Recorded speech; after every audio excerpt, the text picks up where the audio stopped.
Fox News media analyst and host of Media Buzz. Howie Kurtz is outnumbered. Good to see you. Great to be here. Yeah, can you believe it's finally here? This is like Super Bowl hype on steroids. Oh, yeah. Let's have the thing already. All right, we're ready. Pop your corn. Let's move. Okay, here we go. The stakes are high. Well, you know that. An estimated 100 million Americans could tune in to watch the big showdown. And how the candidates are approaching debate prep is about as different as they are. Hillary Clinton took more time away from the campaign trail to get ready. We're told thousands of pages of briefing books and mock debating are her tools, while Donald Trump has taken a more low-key approach. No role-playing, but getting ready for the Hillary Clinton they say they know well. Senior national correspondent John Roberts is here, bringing the excitement this morning. Hofstra University Live. Good to see you.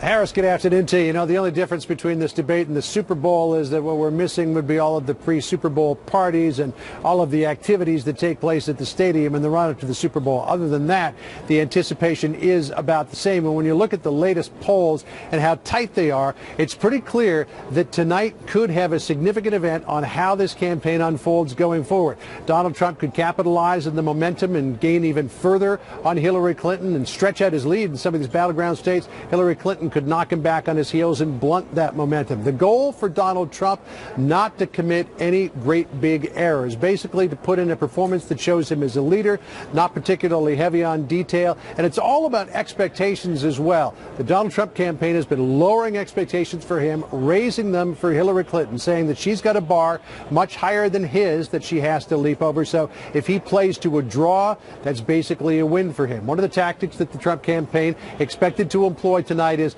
give a glancing nod to the question that you were asked and then answer the question that you really wanted to get. And on a couple of those fronts, if he's asked about immigration, he'll likely point to the fact that this morning he got the endorsement of the 5,000 union members in the Immigration and Customs Enforcement Department. It's the first time that they have ever endorsed a candidate, and the fact that he's coming out with a new white paper today that details to a greater degree his plans for the economy to achieve 3.5% growth, to create new jobs, suggesting he might even pull out of the World Trade Organization in order to help American companies sell more things overseas.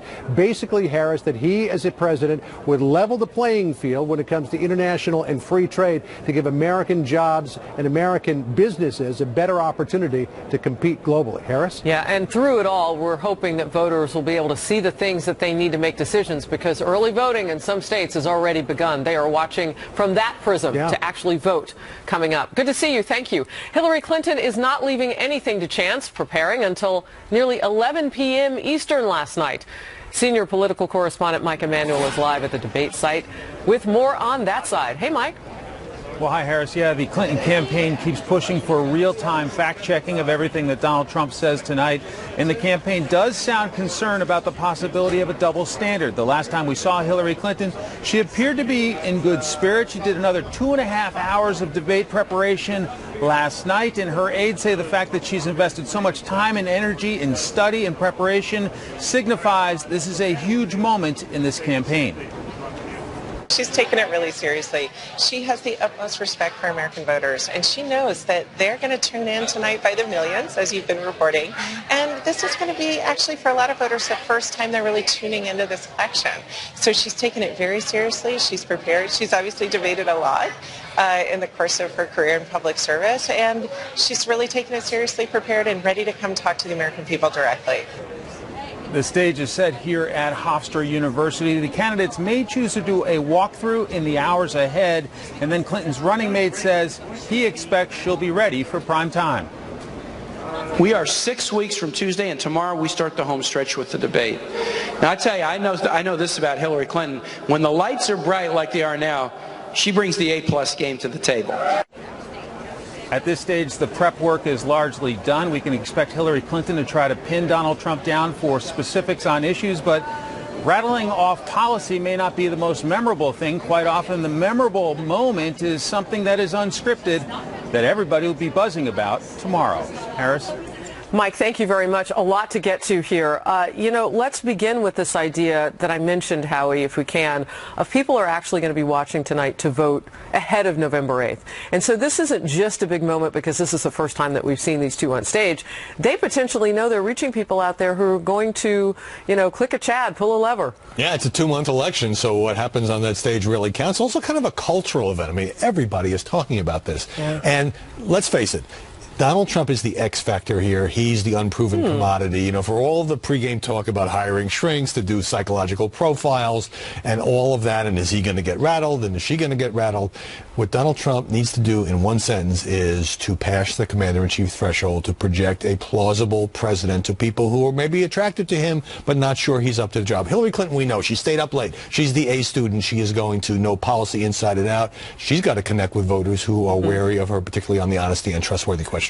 So, Ebony, who would you say has a better lead up to this point to get done that? Because we've seen Donald Trump do some of what Howie said he needs to do tonight. Do you think she's addressed the untrustworthiness enough? Where do you think they are? Here's the problem with that, Harris. I think we all on this couch know someone who has been in a relationship that has survived infidelity. Walk with me here.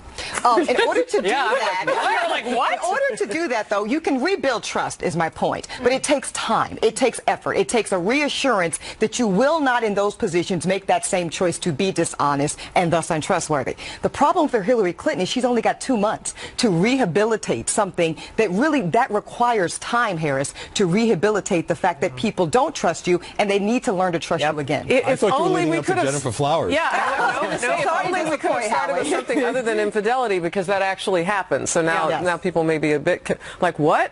Yeah. So Kennedy, as they go into it, we know that Hillary Clinton had someone, a former aide, old-time aide, playing the role of Donald Trump, the two Donald Trumps they expect to see.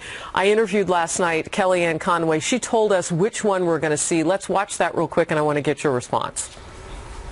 You're going to see the Donald Trump that is conveying the message of positive optimism to make America safe again, strong again, wealthy again, prosperous again, and of course great again. So I'm sure that Hillary Clinton is trying different scenarios and testing out different zingers and lines. I recall she tried that against then Senator Obama in 2008, and a couple of them really fell flat because they're not particularly funny. She went on to tell me, because I asked her, well, are you preparing for 2 Hillary Clintons? And she said, no, there's only one. Yeah.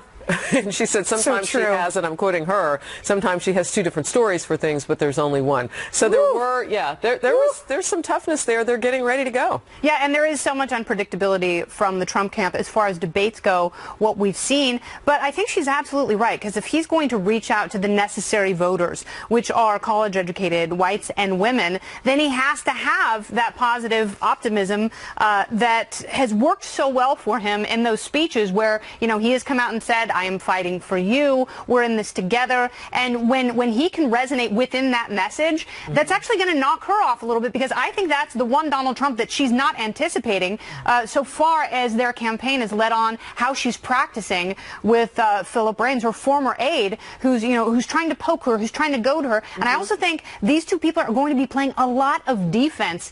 And for that, and I think I'm the only one who might say this, I think because of that one reason, this debate could be a little bit boring. Yeah, no, there's a chance that everybody goes out there and they're so safe. I hope that's not true, because I have never heard so much smack talk ahead of something that wasn't an athletic event. I mean, every channel you turned on over the weekend, they're just trying to psych each other out. I'm not practicing at all. Well, I'm staying up all night and practicing. I mean, it's just ridiculous ahead of this. I hope it isn't a letdown after all that. I don't think it will be. I think that Donald Trump has to go out there and really communicate his pragmatic vision for the country. Something Monica Crowley said last week in her article, and it really makes so much sense.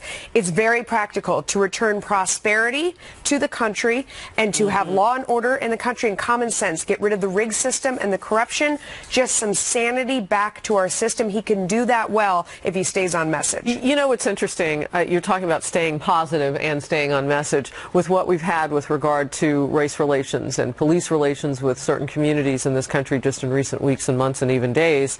That now is necessarily part of the conversation. And who has been strongest on law and order might shine tonight. What are your thoughts on that? Yeah, I think that the bombings and the shootings and the riot in Charlotte helped Donald Trump in this sense. I mean, you can make a case for either one, but he is the candidate of radical change, and she is the unofficial incumbent who is tied to the Obama administration. When there's a sense of chaos in the country, when people are angry, when people are anxious, they tend to gravitate toward the insurgent, the challenger in the situation. I'm not expecting a boring debate, but if it is a little bit on the dull side, you know, we'll, as journalists, will all be disappointed. I think that helps Donald Trump, because if he doesn't need a lot of great one-liners. Now, people know he's a great entertaining showman. He needs to project a serious image. This is the guy who I can see sitting at that desk in the Oval Office. Yeah, I mean, it's been said before that the greatest debaters are those who challenge the status quo in the moment, no matter what question's being asked. That's not always easy to do. All right, glad you're here. We have you covered, by the way. Keep it right here for the best analysis all day long. And, of course, immediately after the big debate, cozy up to the Fox News Channel FNC for the cool kids. Tonight's debate could be a turning point for either candidate in this election. 3 new polls show the candidates in a dead heat, and it's now anyone's game. But both candidates still face big pitfalls with voters. We'll talk about what they could do to turn it all around, and will this debate contest be less about policy and more about image and style? Already some wrangling over the height of the lecterns, who's going to look taller, and what really matters to voters when it comes to debates. Stay with us.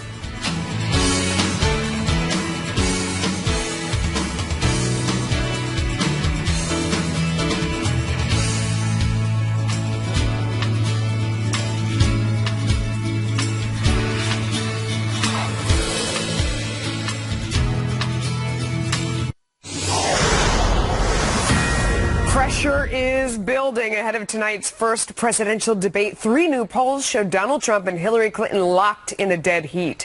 When matched in a two-way race, the candidates virtually tied among likely voters. And the polls show Clinton's previous lead has all but evaporated.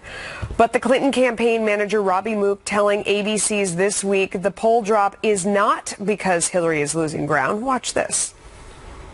In your own poll, you didn't actually show Hillary really losing any support. It was Donald Trump consolidating some of his base.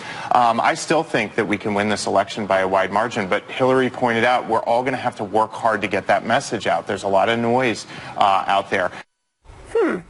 Kennedy, I'm familiar with math. Is that consolidating your base, or it's got to come from somewhere? I don't know. That's exactly what it is. Like, you're still doing great when you've got dropping poll numbers. It still means that you're a fantastic candidate. New math. And the winds of victory are blowing in your favor, for sure. But see, that's part of the reason that people...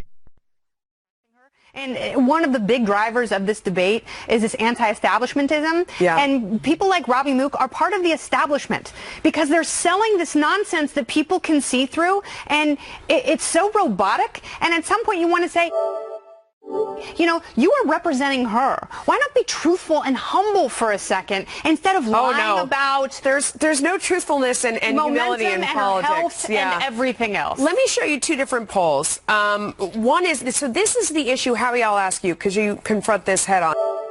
This is the issue that Donald Trump is struggling with. Qualified to be president. 41% of those polled said yes. 57% said no. Does he have the temperament and personality to serve? 35% yes, 61% said no. I heard Byron York talking this morning about a focus group that he had gone to of people who were undecided. This was their problem. They said, I don't see him behind the desk. How does he remedy that? I'm glad you brought that up, because there's so much focus on Hillary Clinton having the extraordinarily low honesty and trustworthy numbers that people lose sight of those. I mean, those numbers are devastating. If it was any other candidate, I'd say, well, this election is over. So you think of Hillary saying, why aren't I 50 points ahead? But Donald Trump hasn't made the sale. This is a guy who wrote The Art of the Deal, and it's extraordinary. To everyone. I mean, he's made the sale to a lot of people, but this group in particular, he's made the sale to half the country, but he has not in any poll that I've seen gotten over 50%. He's within striking range. He could win this election. A lot of Democrats are in denial about that. A lot of the press, which not only wrote him off during the primaries, but in August, when they would total denial. So denial, but now we all see that he can close the deal, but he can't do it without convincing that the 5% that he needs, that he is capable, has the knowledge and the temperament and the patience and to sit behind that desk. To sit behind that desk, exactly. I wonder how much the optics of tonight will actually help him with that, because people are trying to imagine traditionally what he would look like, and now they see him in a very traditional role leading up to a big election, behind the lectern on a huge dais in front of arguably the largest debate audience ever. Like when he went to Mexico. But I would say this too. Is it time? Do we have room for a change in tradition in optics anyway? I mean, if a man like Donald Trump gets into the Oval Office, will it get a remake? I mean, I'm being serious here. Would it get one with Hillary Clinton? I mean, are we at that point in history when you consider how well the outsiders have done, and how well some people argue that Gary Johnson what do you think of that? I think that absolutely no election will ever be the same after this. I think that for better or worse, we have seen a complete overhaul in the way that we run for president in these United States of America. Melissa, I want to go back to how you opened this, though, back to what Mook was talking about, and is this about him shoring up the base or her losing voters or not? This is an appropriate time to say, what difference does it make? Because this is a thing where it really doesn't matter whether he's getting more or she's losing more. The truth is this: almost 50% of millennials are voting for a third-party candidate. And Hillary Clinton, nor Donald Trump for that matter, but most of those millennials, they would expect to go to Hillary. She cannot be in denial about that, and she certainly has to remedy that moving forward if she's expected to win this thing. Absolutely. All right, controversy is growing ahead of tonight's debate after Hillary Clinton's team calls on the moderator to fact-check her rival. Trump's team says they are trying to game the ref and that he may not be treated fairly. More on all of that smack talk coming up. Plus, 2 hot-button issues expected to become a big focus of this debate. We're going to tell you what those are and discuss which candidate may have an edge.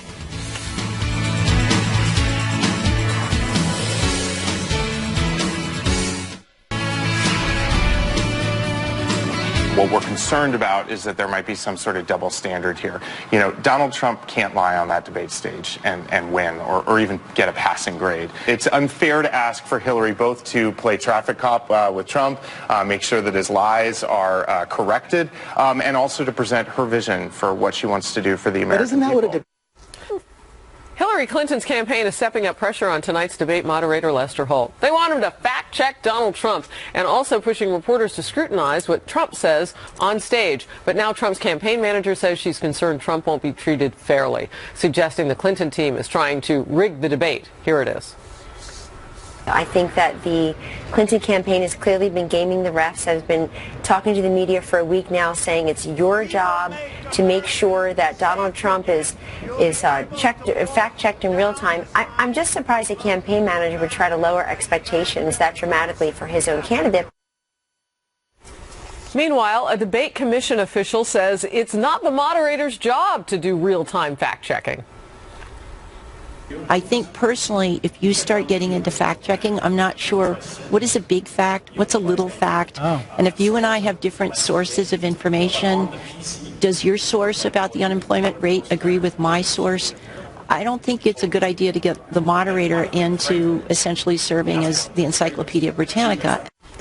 Go first. There is so much spin here, I've got vertigo. Right? I know. That's For decades, the moderators were all Jim Lehrer types who didn't see their job as to debate the candidates. They did not want to be the story. So Donald Trump went first. He said to me that Lester Holt and the others would be unfair because they don't want to be criticized by their peers. I watched this. I'm glad you watched. This Hillary Clinton offensive about, well, Donald Trump lies every 4 seconds, and it's Lester Holt's job to call him out on it. First of all, that's not his job. It is his job to ask follow-up questions. It is his job to give Hillary Clinton a chance to take on what Trump says and vice versa. But it is also something that's being adopted by the media. Harris, yesterday, New York Times, LA Times, Washington Post, Politico, all had stories on how many lies and exaggerations Trump had told in the last week. So that's why we have this building, this Wait. Are you saying that there's a connection between this Democratic candidate and the media getting infected by an idea that they need to do what that Democratic candidate wants? I am saying that right now the media, answer is yes. I'm singing the same song when it comes to fact-checking Trump.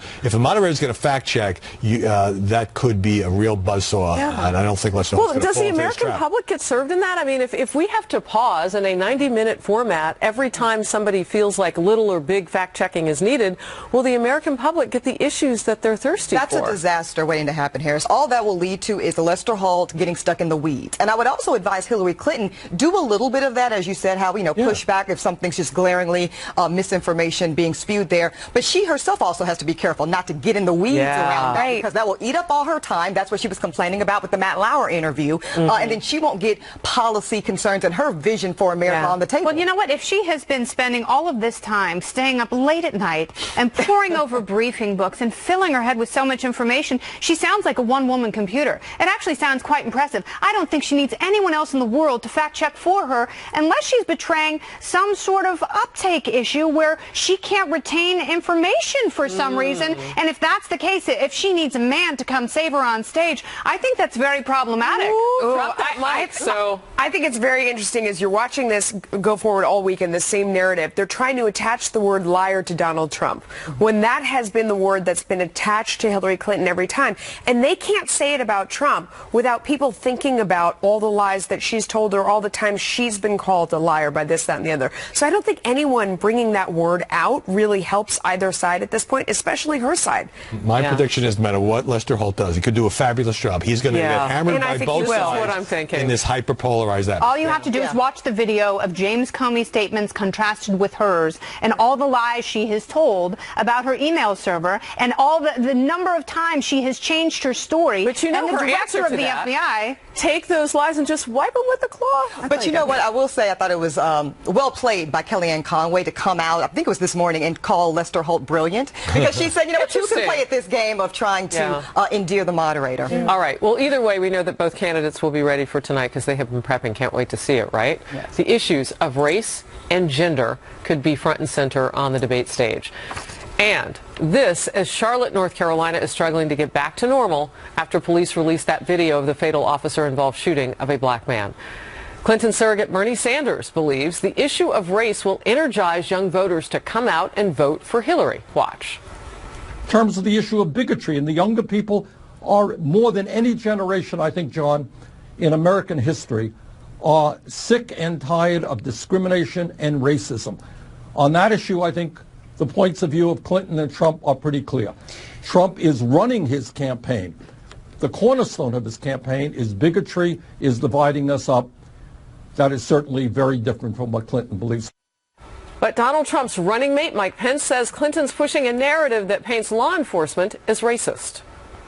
But at the end of the day, we also need to step away from efforts by Hillary Clinton and others to paint law enforcement in this country with the broad brush of racial bias. Hillary Clinton this week, before all the facts were in the wake of an African-American police officer involved in a police action shooting that cost the life of a citizen in Charlotte, referred to the implicit bias in policing. Meanwhile, gender is also expected to play a big issue tonight. Over the weekend, Donald Trump made the case that he will do more from the White House to help women than Clinton, saying his opponent is all talk. My opponent likes to say that for decades she's been fighting for women, that she's been fighting for children. Why then are 70 million American women and children living in poverty or on the brink of poverty in our country? Why has she provided no relief for the millions of Americans in search of affordable, reliable, quality child care? For years she's been doing this and she's done nothing. Not to be outdone, Team Clinton has an ad, too, which they say shows the effect Donald Trump's hateful words have on women. It shows little girls and young women looking into the mirror as they hear Trump's own words and asks, quote, "Is this the president we want for our daughters?" End quote. Kennedy? Wow, she's really getting in there, and I think she tends to highlight some of her weaknesses when she tries to focus the spotlight on Donald Trump when it comes to things like gender and race, and she has actually been she's seen some of her support from women erode recently, as well as millennials. And I don't think it necessarily helps her with a big part of the country, independents and, those who live close to these neighborhoods where we've seen so much racial tension, when she comes out and paints cops as racist with such a broad brush. She already has a really difficult time with law enforcement. They don't trust her. She's going to be commander-in-chief. And she's also trying to set a national set of standards for police. So I think she's actually using a shovel to dig herself a deeper hole here.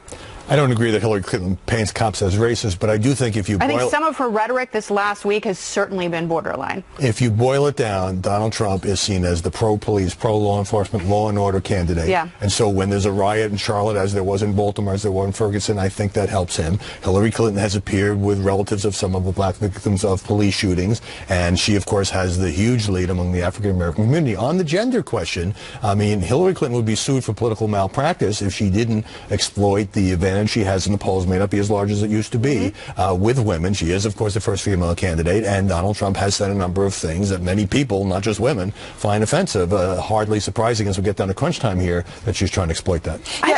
Go ahead. Well, I was going to say, I mean, both candidates would be completely out of touch and really making political, malpractice, as you said, Howie, if they ignored and dismissed the very real cultural and racial and gender issues in this race. Period, point blank, end of story.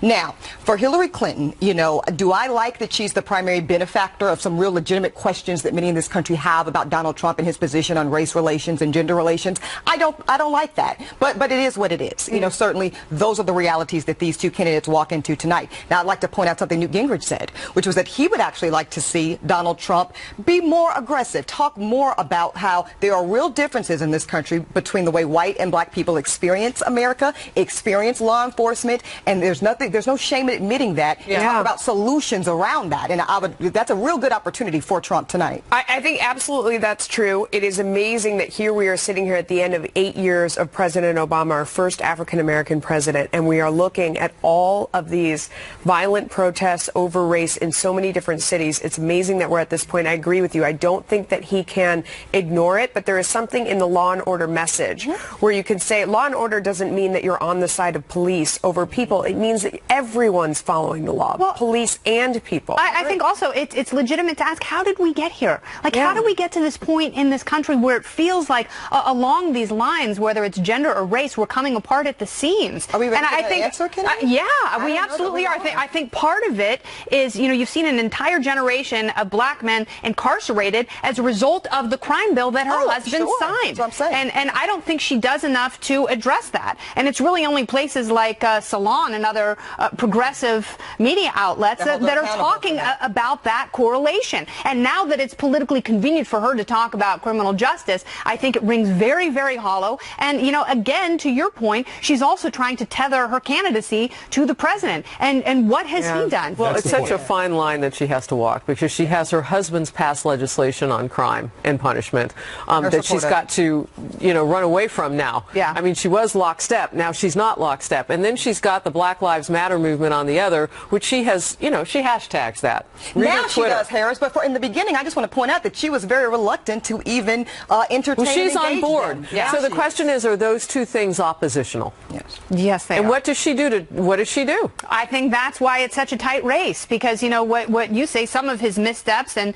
past statements should make him a very beatable candidate, but guess what? He's not. They're within a point in 3 separate polls. That's not an anomaly, and that's not just Republican consolidation. But what it is, it's time for another topic expected to come up tonight. The Clinton email investigation and the immunity deals granted to some of her former aides, including one Cheryl Mills. Naturally, both campaigns have very different views of those deals, but can either candidate change voters' minds on the issue? We will discuss from the couch. This is Outnumbered.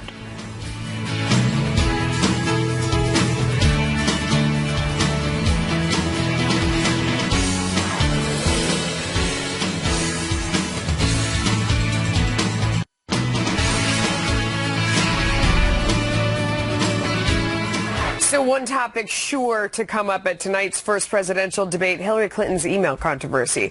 It is just one day after her campaign defended the Justice Department's decision to grant immunity to Cheryl Mills and other Clinton aides in the FBI's investigation of her private server.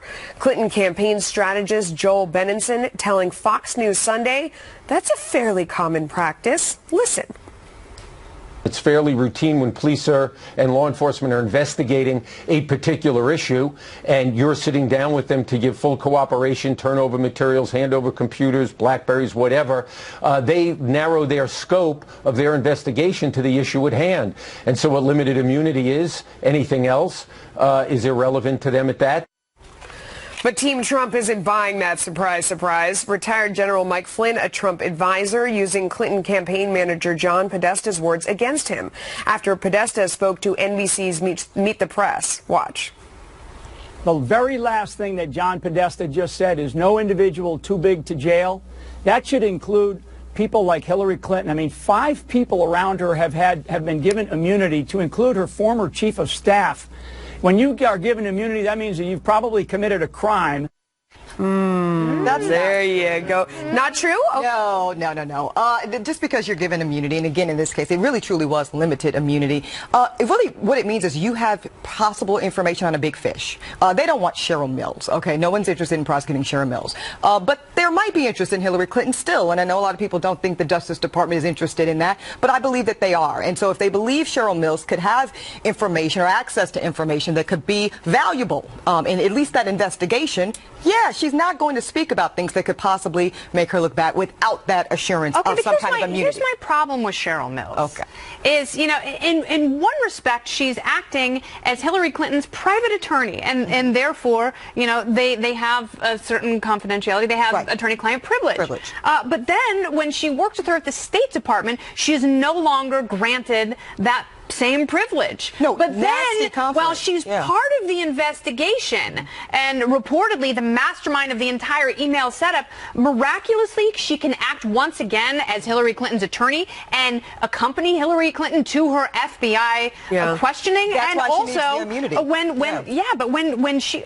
But why would she need immunity, and how can she possibly be a target of the investigation, one who needs immunity, and at the same time act as her attorney? You need a scorecard. Is there not a conflict of interest here? It's a complete conflict of interest. No, we call that the double handspring backflip round-off gymnastics. That's the bios. That's what that is. She's pulling a bios. I watched that Fox News Sunday interview closely, and I have a question for you, because that strategist kind of flipped it. First it was, well, you know, the FBI offers this, and blah, blah, blah, blah. So then the pushback from the anchor, I think it was Chris Wallace this weekend, who said, well, wait, she asked for it. Is there a difference? Does it make a difference? Optically, I think it does. Optically is the key word here, because can we just take a second and talk about how surreal this is? Talk about the Democratic presidential nominee and her longtime friend, confidant, and lawyer gets even limited immunity in an investigation, and her team is like, well, this is pretty routine, nothing to see here, no big deal. I think the email investigation is pretty well baked into the cake at this point once James Comey made his decision not to pursue criminal charges. But the way in which Hillary Clinton talks about it, handles it when it comes up, as she did with Chris Wallace, I short-circuited my answer there, she said, I think gives people, she often can look defensive and lawyerly, and this is going to be a key question tonight. Not so much that we're going to break new ground on this long-running investigation, but whether she is seen as being candid, because she often gives such narrowly tailored answers. And that is the thing, that when you look at women that are supposed to be deeply in her camp, we're looking at women who are over 50, or this group that's supposed to be her sweet spot, and you talk to them and they don't support, and you're like, why? Because she's shady. Because they feel like she's not honest, that she's corrupt, and they just have this underlying feeling. Maybe they don't feel like the email investigation in particular is the thing. It's just this, you know, a cloud around her all the time. You're absolutely right. It's this intuitive feeling, and I've talked to so many lifetime Democrats in that demographic group that you're talking about who say the exact same thing. And so many women, by the way, who consider themselves to be kind of pioneering feminists in various fields, and they still say, I would love a woman to be president. I've longed for this day. I just don't want her to be that woman. Yeah, it's true. All right, Hillary's emails won't be the only thing scrutinized at tonight's debate, that's for sure. How she plans to use a custom lectern to make up for one possible disadvantage in some people's eyes, and whether style could outweigh substance in this much anticipated showdowns. Coming up.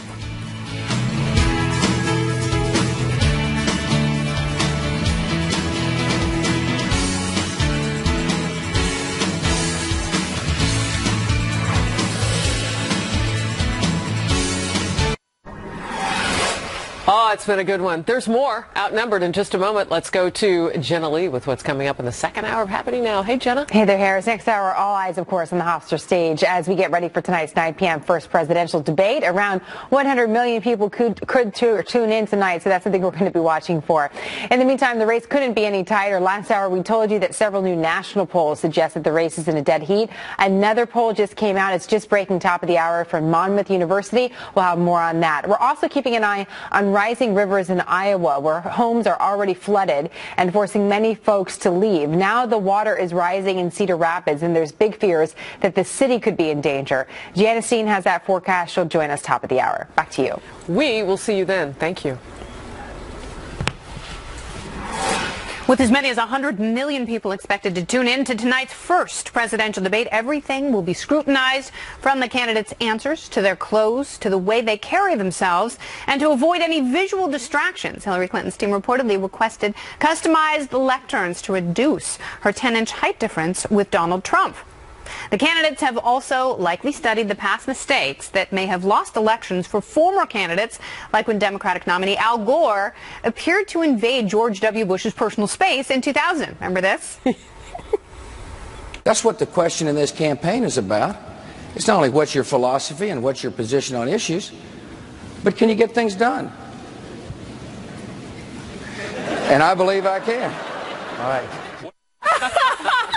Oh, that's odd. Or when Bush 41 made the mistake of constantly looking at his watch when an audience member asked a question during a 1992 debate.